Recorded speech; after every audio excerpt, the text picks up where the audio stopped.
सकाळ झाली की नाही आमच्या चिवचा आगाऊपणा सुरूच होतं. हे बघा किचनमध्ये येऊन असे काहीतरी कुटाणे करत बसते. मग मी ओरडले तिला थोडं, तर ती कशी माझ्याकडे रागाने बघत होती. त्यानंतर तिने टमाटा घेतला आणि ती टमाटा खात बसलेली दिसली, अशी मांजरासारखी दिसते.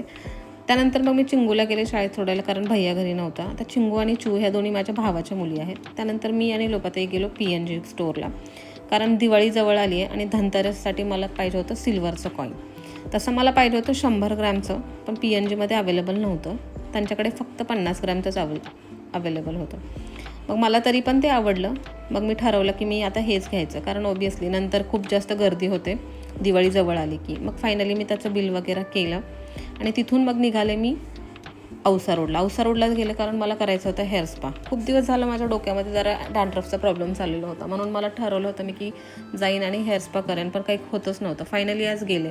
त्यांनी मस्त हेअर स्पा केला, स्टीम वगैरे, हेड मसाज वगैरे, छान वाटलं. तिथून मग आम्ही गेलो पिझ्झा खायला, कारण आम्हाला ऑलमोस्ट उशीर झालेला होता, 2 वाजलेले होते. मग फायनली आम्ही पिझ्झा ऑर्डर केला आणि हे बघा आम्ही कसे लहान लेकरासारखे पिझ्झा खात होतो. मी जशी करते एक्झॅक्टली लोपाताई सेम लहान लेकरासारखीच करत होती. मग त्यानंतर आम्ही गप्पा मारत बसलो. शेजारी तिथे थोडे पुढे गेलो आणि आईस्क्रीम खायला बसलो. हेच आम्ही इकडचं तिकडचं बोलाबोली करत होतो. तेवढ्यात मग तिथून निघालो आणि घरी आलो. घरी आल्यानंतर काय चिंगू मला गेटमध्येच दिसली. आणि असा होता आजचा ब्लॉग. बाय.